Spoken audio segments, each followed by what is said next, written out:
So let's say you have the board here, in this case n would be 1, 2, 3, 4, 5, 6, 7, 8, 9, 10. We have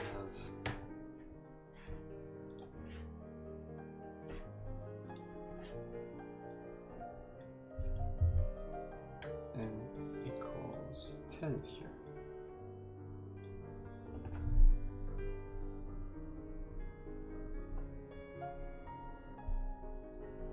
So I'm basically enumerating down the possibilities.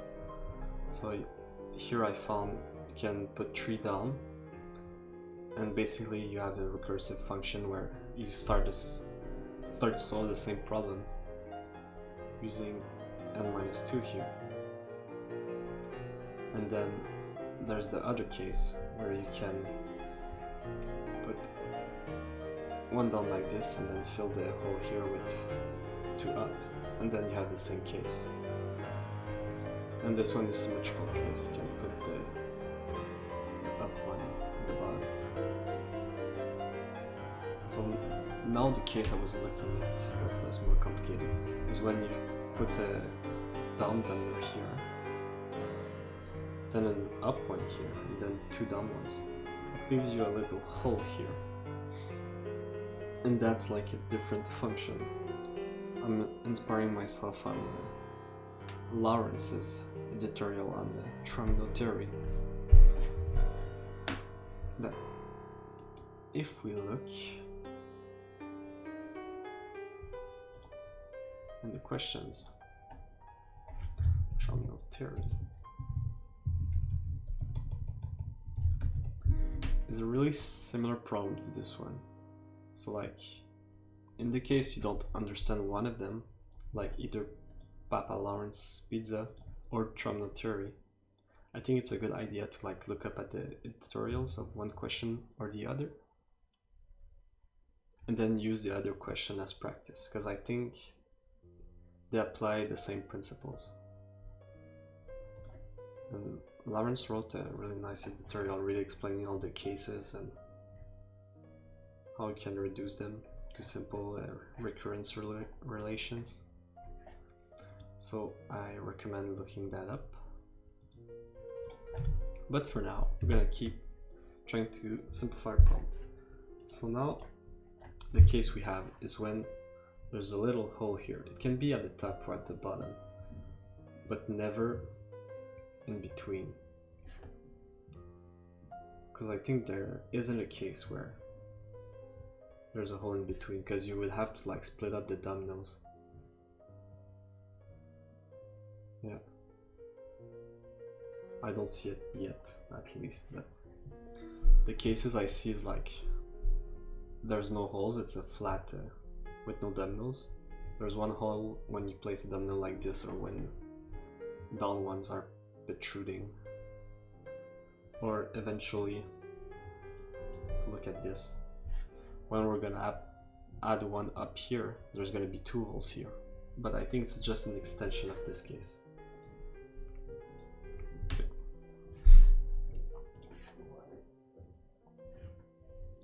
So let's redraw a grid here. Maybe a smaller one. Like this. And like this. Oh, I forgot the line.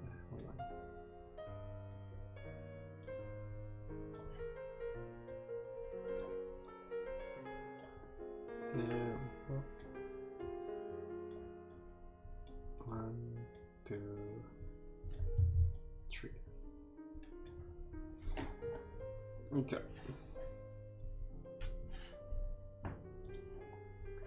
So let's play around with this. So let's say place your domino here. Now what can we do? We have to put one here, so we're left in this state.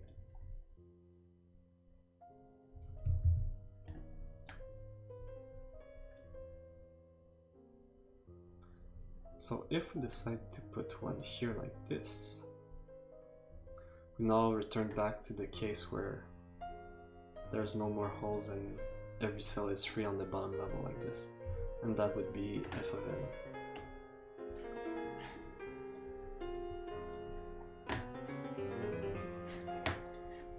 So g of n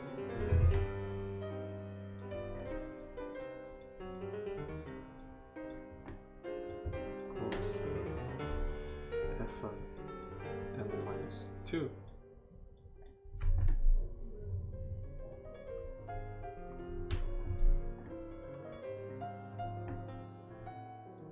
So one up and one down like this. Basically this setup. Now if you erase this, or I can even put another grid for clarity's sake. Maybe make it shorter. Well, 1, 2, 3, 4. Oh, let's fill it up. Why not? Make this space. There we go. So we put our initial domino. And to make things clearer, I'm gonna put this one that's pink. Why not? To separate them from the initial domino. This can fill it like this.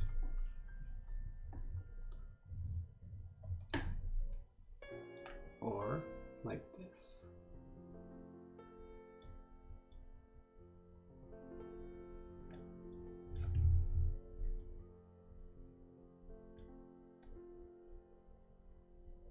And now we're at the same initial position where there's one hole like this.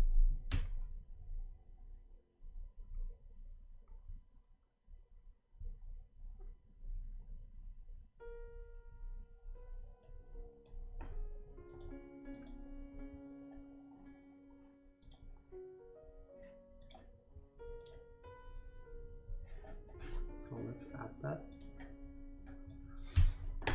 So this is g n minus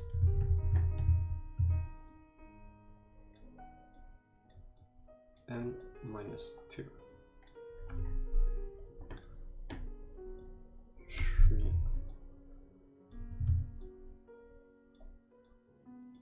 downs. So are we missing any cases?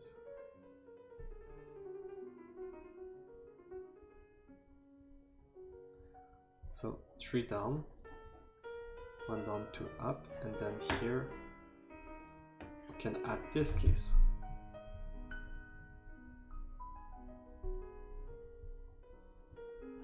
To be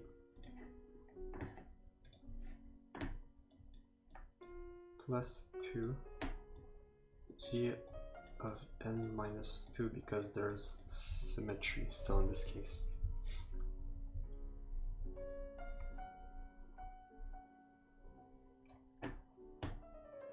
So 3 down.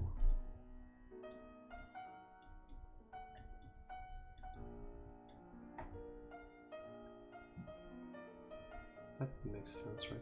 Let's try to have this. Let's try to see if there's a case we missed by just playing around a bit. Fooling around. So like some kind of stress test for our solution. And we have to define our base cases as well. Because I think if we reach the end with the g of n, we always return 0 because there's always a hole at the end. And that's not a valid solution. So if g of n is greater or equal to n, we return 0, and f of n if it's equal to n, if it's greater.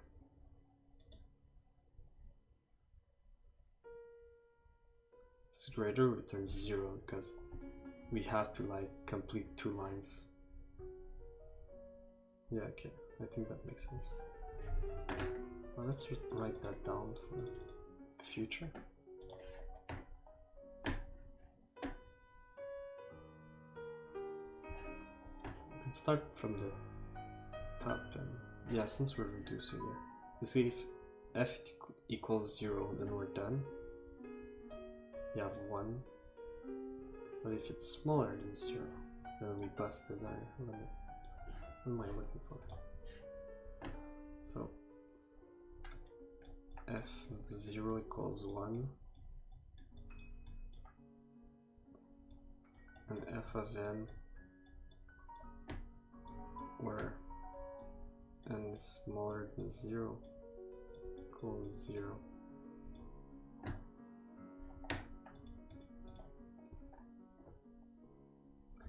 And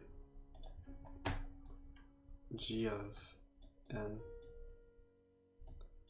or n is smaller or equal to 0 equals 0, I believe. So basically all the solutions are gonna come from the f of n's here. Okay, so let's come back here and try to find anything we could have missed.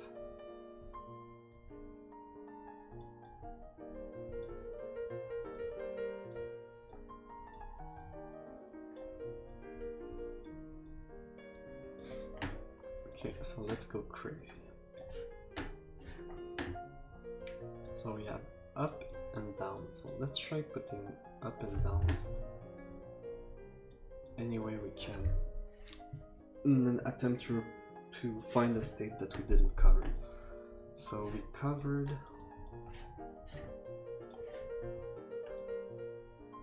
like this.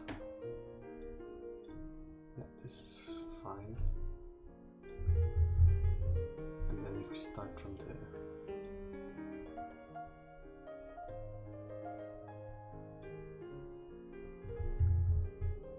if we do this,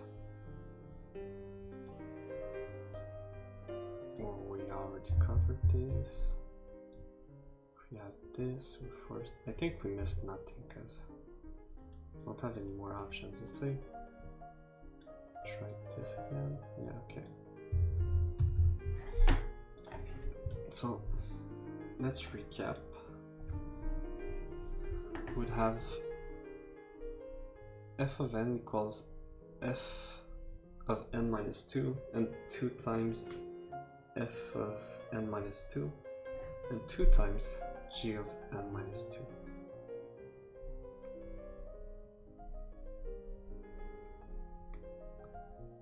Makes sense, right? Let's try to code it.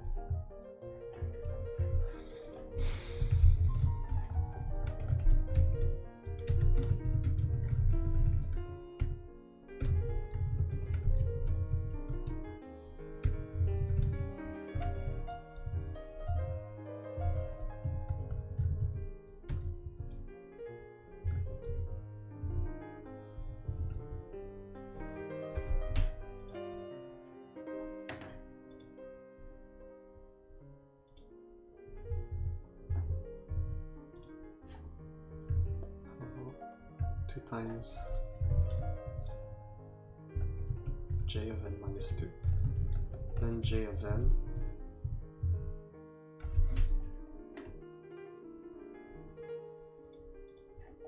is here. Now it's just if n is more equal to 0, return 0, and return f of n minus 2 plus g of n minus 2.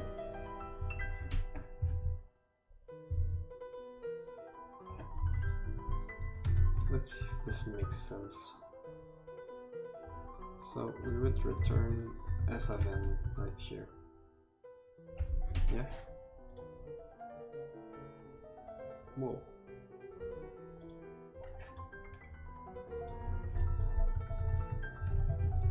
So of course we get the time limit exceeded. That's because we have bunch of double computation. We have to memorize that answer in a true dynamic programming fashion. So now we should have no errors. There's no mistakes, there's just happy accidents. So do we mod at the end or at each step? I guess at each step, right? So mod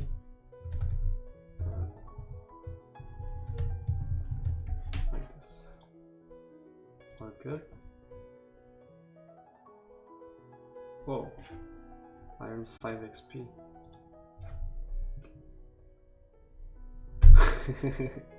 And there you go.